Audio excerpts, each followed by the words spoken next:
Did you know that this car is faster than the LaFerrari? Because on paper it may just look like a V6 hybrid, but it's Ferrari's way of showing that it still knows how to build something emotional. In a world where cars are getting more electric, heavier, and more efficient, that matters.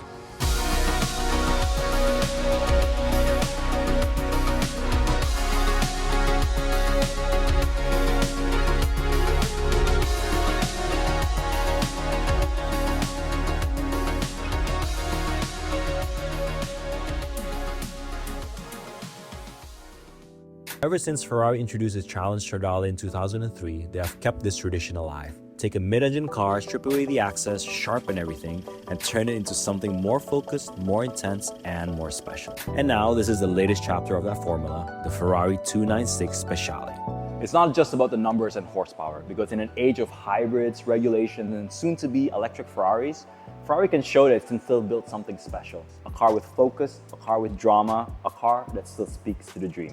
Yes, of course, it has more power. The engine alone now makes 700 horsepower, and the electric motor contributes another 180 horsepower, giving you a total of 880 horsepower. That's 50 horsepower more than the standard 296 GTB. But the point here is not just the number. Now the engine is lighter, and the whole entire car is about 60 kilos lighter than the standard GTB.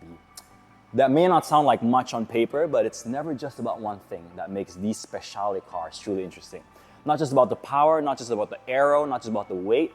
It's the holistic approach and the combination of everything that makes these cars truly Speciale.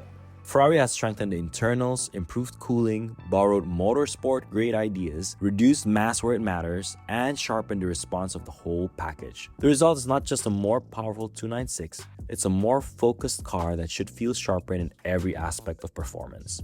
Now, most likely you're probably not going to be using 880 horsepower in Jakarta or any public road for that matter, but that's not the point. The point is what you're driving is something extraordinary that was built with unreasonable focus and precision.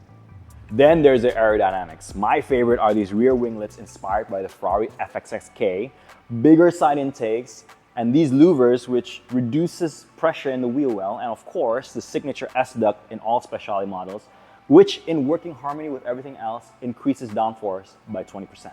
Now in the interior, Ferrari has kept everything mostly the same, but with more focus. There's a lot more carbon fiber racing seat, 5-point harnesses, a lot more Alcantara and lighter parts, but it's stripped down in the right way.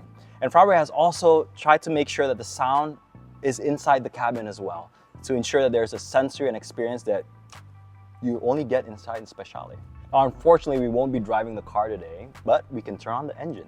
So something to note is you get a real button to start the engine, not like those haptic buttons, and you get that in the Speciale. So let's hear the noise.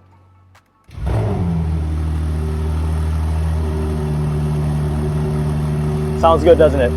That's probably one of the better V6 sounds for a modern engine, and I don't take that lightly in 2026. There's still texture, there's still mechanical noise to it that gives the car soul.